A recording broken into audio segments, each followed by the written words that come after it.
Espero que vocês estejam bem, que logo, logo a gente possa estar juntos. Mas enquanto isso não acontece, vamos dar continuidade aos nossos estudos. Você aí da sua casa e eu aqui da minha, ok? Então vamos lá. Na sua tela você já tem aí o conteúdo da aula de hoje, que é o caso genitivo. Nós vamos ver também os pronomes interrogativos. Esses dois conteúdos estão disponíveis no caderno 2, na página 4. Então vamos lá, começando aqui com o caso genitivo. O caso genitivo ou o caso possessivo, ele é usado para indicar posse. É quando eu quero dizer que algo pertence a alguém. Não esquecendo, né, que o possuidor ele vem sempre antes da coisa possuída, ok? Então vamos lá.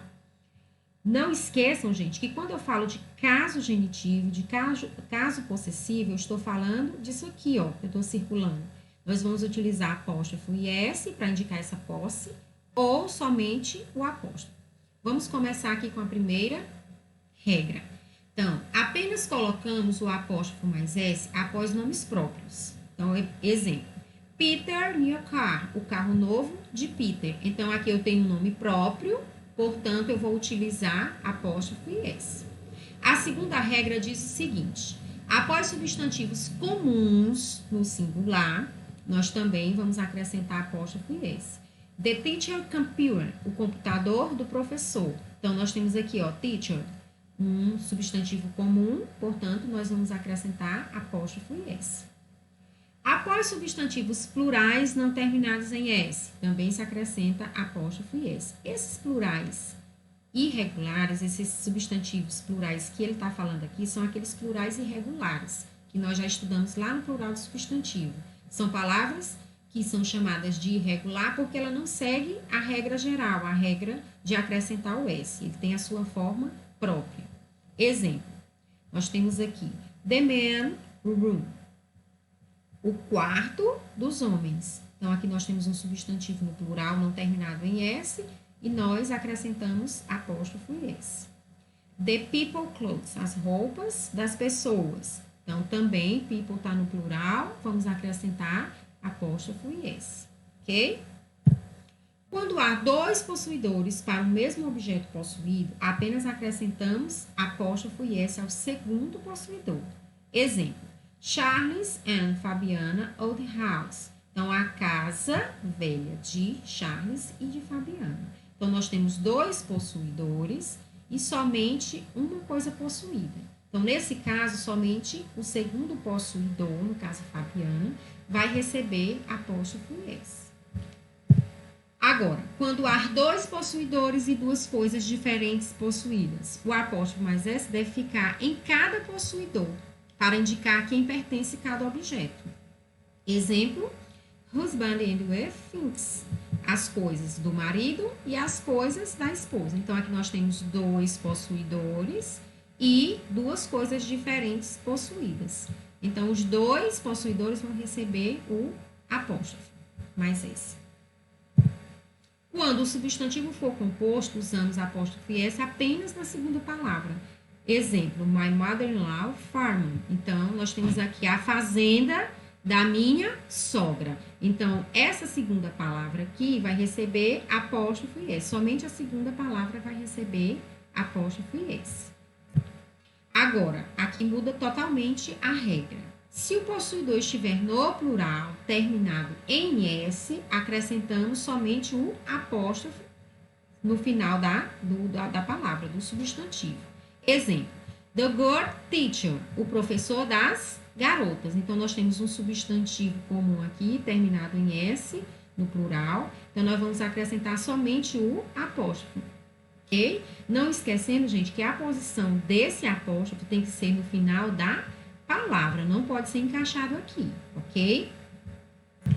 Quando falamos de nomes próprios ou de sobrenomes que já terminam com S, temos duas possibilidades. Ou eu acrescento o apóstrofo, ou eu acrescento apóstrofo e S. É o caso das palavras Carlos, Lucas, Charles. É opcional, você faz ou só com o apóstrofo, ou com o apóstrofo e S, ok?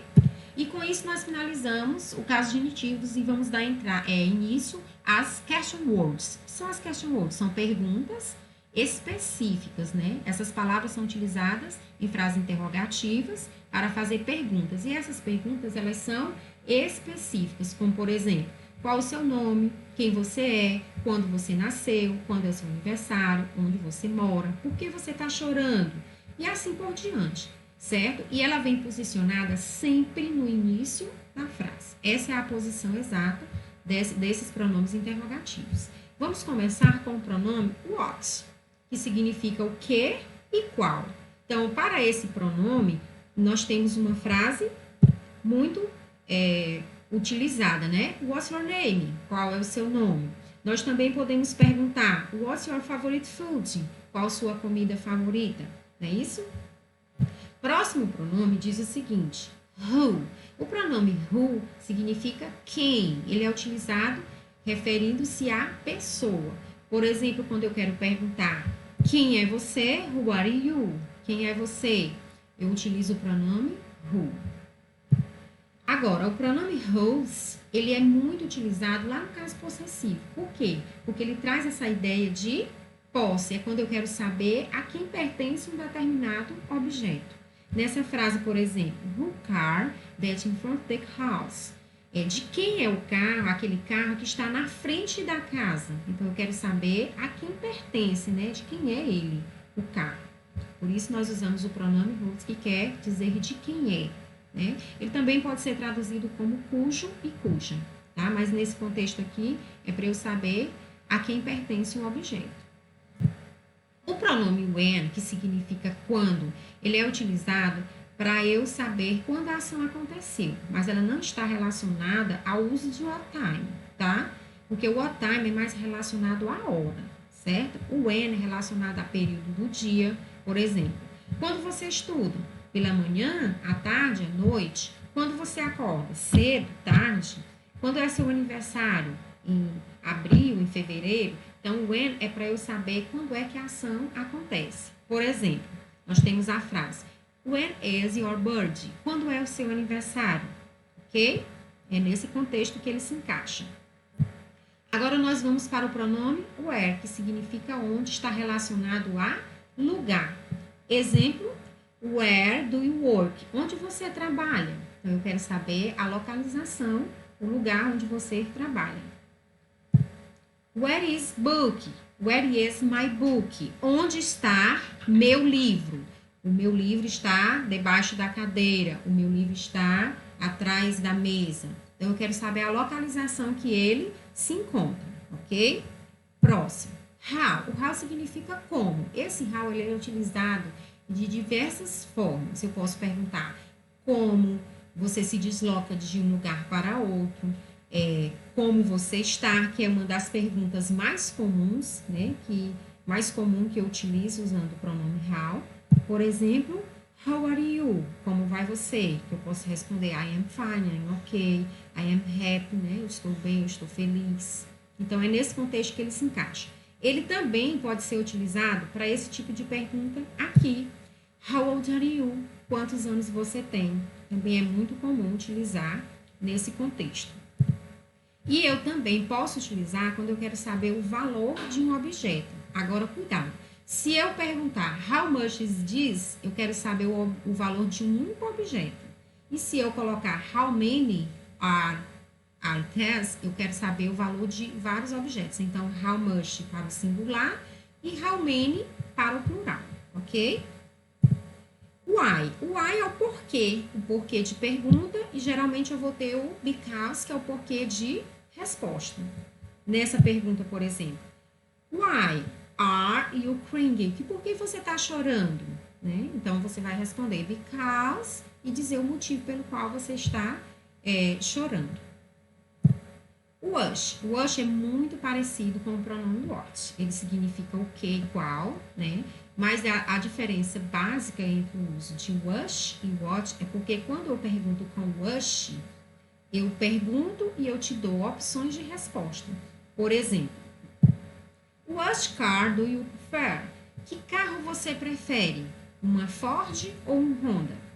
No caso, se eu fosse colocar o pronome what aqui, que caberia também, eu colocaria e encerraria a pergunta aqui no ponto de interrogação e não te daria opções. Agora, o USH, ele te dá opções, ok? Então, essa é a diferença básica entre o uso de what e o uso de USH. O USH eu pergunto e te dou opções para você escolher uma coisa ou outra.